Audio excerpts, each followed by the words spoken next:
بسم اللہ الرحمن الرحیم۔ السلام علیکم ورحمۃ اللہ وبرکاتہ۔ آج شام کو پاکستان کے سینئر صحافیوں نے مولانا فضل الرحمان صاحب سے ملاقات کی۔ اس ملاقات میں ذرا صحافی کا کام ہوتا ہے سوالات کرنا اور لیڈر سے بات اگلوانا۔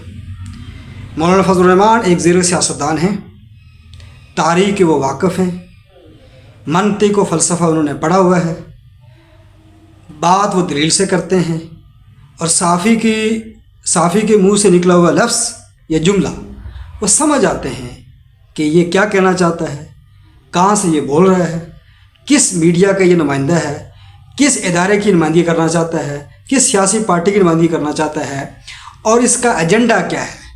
لہٰذا مولانا صاحب جب جواب دیتے ہیں تو میڈیا بھی حیران ہو جاتا ہے، اور ملک کے اندر خبر ایسی بنتی ہے کہ مولانا صاحب کے موقف کے بارے میں دو رائے پائی جاتی ہے۔ یہ حکمت عملی اور دانش کا تقاضا یہ ہوتا ہے کہ آپ ایسی بات کریں تاکہ دشمن کو یہ پیغام دیا جا سکے کہ جو کچھ آپ چاہ رہے ہیں ویسے میں کرنے والا نہیں ہوں۔ ناظرین، جن صحافیوں نے مولانا فضل الرحمان صاحب سے ملاقات کی ان میں سرکردہ صحافیوں کے نام میں بتا دیتا ہوں۔ آسمہ شیرازی، حامد میر، ان میں کچھ صحافی ایسے بھی ہیں کہ جو میڈیا میں بیٹھ کر ہمیشہ مولانا فضل الرحمان صاحب پر تنقید کرتے رہے ہیں اور الزامات لگاتے رہے ہیں۔ اگر آپ ذرا میڈیا پہ خبر آ چکی ہوگی اور میڈیا ویڈیو دیکھیں آپ جا کر تو آپ حیران ہوں گے کہ ان کے چہرے اترے ہوئے ہیں۔ آسمہ شیرازی، حامد میر، رؤف کلاسرا، کاشف عباسی، اس کے علاوہ جو اور صحافی ہیں ان کے سب کے نام مجھے یاد نہیں ہیں، لیکن مشہور عباس اطہر، سمر عباس ایک صحافی ہیں، ان کا نام بھی آیا ہے۔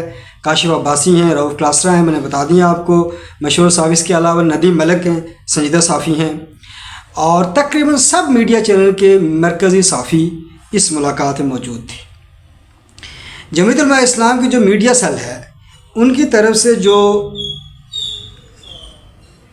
ایک خبر باہر آئی ہے کہ مولانا صاحب کے ریمارکس کیا تھے، کیا مولانا صاحب کی گفتگو تھی، اس کو میں آپ کو بتاتا ہوں مولانا صاحب نے کون سا نکات پیش کیے۔ دو باتیں میں آپ کو بتانا چاہتا ہوں کہ مولانا فضل الرحمان صاحب نے آئینی ترمیم کے حوالے سے دو ٹوک پیغام دیا ہے مقتدر قوتوں کو اور حکومتوں کو، اور ساتھ ہی اسٹیبلشمنٹ اور مقتدرہ کو بھی واضح پیغام دیا ہے کہ وہ کس طرح سوچتے ہیں اور جو کوئی ملک میں ہو رہا ہے وہ کس طرح اس کو دیکھتے ہیں۔ ناظرین اب سن لیں آپ۔ سب سے پہلی بات جو مولانا فضل الرحمان نے کی ہے، جو بنیادی طور پر انہوں نے کی ہے کہ ظاہرہ جو موضوع چلا ہوا ہے آئینی ترمیم کے حوالے سے، تو وہ مولانا صاحب یہ چاہتے ہیں کہ اتفاق رائے سے یہ ہو۔ اب اتفاق رائے کا مطلب یہ ہے کہ پی ٹی آئی کو آن بورڈ لیا جائے، اور پی ٹی آئی کے خلاف وہ ترمیم لائی جا رہی ہے۔ نمبر 2، ایکسٹینشن کے حوالے سے واضح کہا کہ یہ کسی مفادات کے لیے نہیں ہونا چاہیے، اور قاضی فائزہ کی ایکسٹینشن مفاد کی طرح کی جا رہی ہے۔ شہباز شریف صاحب نے مجھ سے کہا کہ مجھے سپورٹ کریں۔ کسی شخص کی ترمیم کے لیے حق میں نہیں ہوں، یعنی کسی شخص فرد واحد، چاہے وہ آرمی چیف ہو، چیف جسٹس ہو یا کوئی بیوروکریٹ ہو، اس کے حق میں نہیں مولانا صاحب۔ ایک اور عام نقطہ بیان کیا کہ 19ویں آئینی ترمیم کے تحت عدلیہ کو مضبوط کیا گیا۔ کس کی طرف سے؟ افتخار چودھری کی طرف سے پریشرائز کیا گیا حکومت کو، تو انہوں نے آئینی ترمیم لائی تھی، اور انہوں نے مولانا صاحب نے کہا کہ سب لوگوں نے سپورٹ کیا افتخار چودھری کی بحالی کے لیے، لیکن افتخار چودھری نے پھر کیا کیا؟ Judicial activism. اور ایک بات میں آپ کو بتانا چاہتا ہوں کہ مولانا صاحب نے ظاہر بات ہے یہ بات نہیں کی کہ مولانا صاحب نے افتخار چودھری کی بحالی کی تحریک کی مخالفت کی تھی، اور یہ کہا تھا کہ کسی فرد واحد کے لیے تحریک نہ چلائی جائے بلکہ عدلیہ کی بحالی کی تحریک چلائی جائے۔ اور سب سیاسی پارٹیاں اس ٹائم، چاہے تحریک انصاف تھی، نون لیگ تھی، پیپلز پارٹی تھی، جماعت اسلامی تھی، وکلاء ہیں، سب میدان میں تھے، اور میڈیا کے ذریعے مولانا فضل الرحمان کی کردار کشی کی گئی تھی، لیکن وہ اقدام افتخار چودھری کو مضبوط کرنا، اس کا اس ٹائم جو عدلیہ جو ہے نا آپ پر حاوی ہو چکی ہے وہ ایک تسلسل ہے۔ اور اسی کے بعد یہ عدلیہ ایک جو ہے نا مورا بنی، عدلیہ نے ایک سٹیک اپنا ہولڈر بن کر سامنے آئی، اور اس کے بعد پروجیکٹ عمران خان لانچ کرنے میں عدلیہ نے مرکزی کردار ادا کیا۔ تو مولانا صاحب نے دانش مندی کا مظاہرہ کیا تھا، لیکن اس نے پورا میڈیا حضرت امام کو ٹارگٹ کر رہا تھا اور تنقید کر رہا تھا، اور جان تک کہ حامد میر صاحب نے کالم لکھ دیا کہ ایک مجموعی قوم چاہ رہی تھی عدلیہ کے خلاف، ہم حضرت امام صاحب نے حمایت نہیں کی، لیکن تاریخ نے ثابت کیا کہ مولانا صاحب درست سمجھ رہے تھے۔ 2 صوبوں میں مسلح گروہ کا جو ہے قبضہ ہے، یعنی کے پی کے اور بلوچستان میں۔ ایک صوبے میں قوم پرستوں کو ہرایا گیا اور دوسرے صوبے میں مذہبی جماعتوں کو ہرایا گیا، یعنی کے پی کے میں مذہبی جماعتوں کو ہرایا گیا، جمعیت الاسلام کو، اور بلوچستان میں قوم پرستوں کو۔ جتنے بھی قوم پرست لیڈر ہیں سب الیکشن میں آ رہے ہیں اس بار۔ ریاست کی عملداری کے پی کے اور بلوچستان میں ختم ہو چکی ہے۔ قوم پرست اگر علیحدگی کی بات کرتے ہیں تو اس کو داخلی مسئلہ قرار دیا جاتا ہے، وہ کوئی بیرونی ایجنڈا نہیں بنتا، کوئی عالمی سازش نہیں بنتی۔ لیکن اگر مذہبی جماعتیں کوئی موقف اپناتی ہیں، ایشو اٹھاتی ہیں، تو اس کو عالمی مسئلہ بنا دیا جاتا ہے۔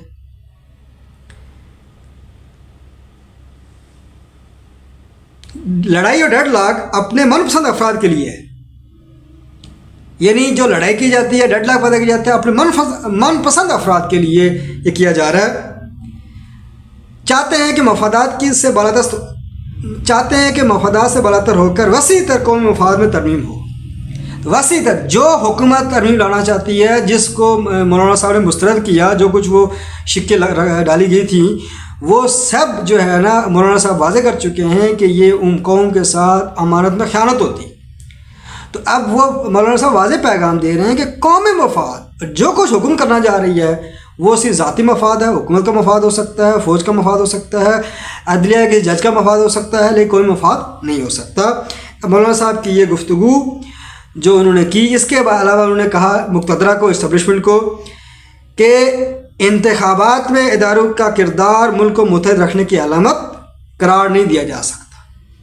یعنی یہ جو 70 سال سے بیانیہ قوم کو پڑھایا جا رہا ہے کہ فوج نے ملک یونائٹ کیا ہوا ہے اور ہر الیکشن میں داخلت کی جاتی ہے، سلیکشن کی جاتی ہے، لیاقت علی خان سے لے کر آج تک شہباز شریف تک، اور یہ تاثر دیا جاتا ہے کہ اگر ہم نہیں کریں گے تو ملک ٹوٹ جائے گا۔ تو یہ دراصل یہ بات واضح کہا مولانا صاحب نے کہ اگر آپ داخل کرتے رہیں گے تو یہ قوم کی متحد ہونے کی علامت نہیں ہے، اس سے قوم مزید تقسیم ہوگی۔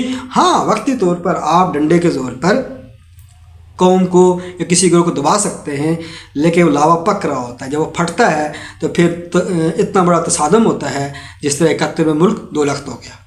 اور مزید اگر یہ جو ہے نا ملک کو آئین و قانون پر نہیں چلایا گیا، چونکہ پاکستان کو جوڑنے والی چیز وہ آئین ہے، 73 کا آئین ہے، ایک میثاق ملی ہے، لیکن پچھلے جو 70 سالوں میں ہر 10 سال کے بعد جو بھی پلان بنتا ہے وہ آئین کے خلاف بنتا ہے۔ ملک میں مارشل لگائے گئے، آئین کو توڑا گیا، سول مارشل لگایا گیا، ملک میں سلیکشن کی گئی ہے، 18 کے الیکشن میں دھاندلی کی گئی ہے، اور 24 الیکشن میں دھاندلی کی گئی ہے۔ تو یہ سب باتیں واضح ہوتی ہیں کہ جو ہے نا ادارے ملک کی سیاست میں اور الیکشن میں مداخلت نہ کریں۔ یہ مختصر گفتگو جو مولانا صاحب نے کی ہے، جو میڈیا سیل JUA پاکستان کی طرف سے رپورٹ ہوئی ہے، وہ میں نے آپ کو بیان کی ہے۔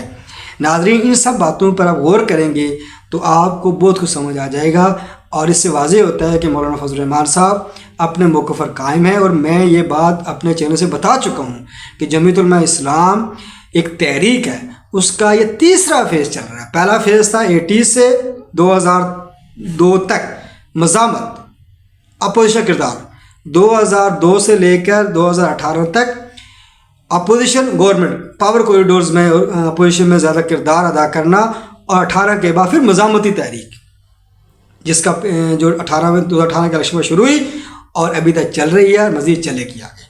لہٰذا جو تحریکیں ہوتی ہیں وہ جب کوئی فیصلہ کرتی ہیں تو پھر وہ یو ٹرن نہیں لے سکتی، اس لیے جمعیت علماء اسلام نہ حکومت کا ساتھ دے گی اور نہ حکومت میں شامل ہوگی۔ شکریہ۔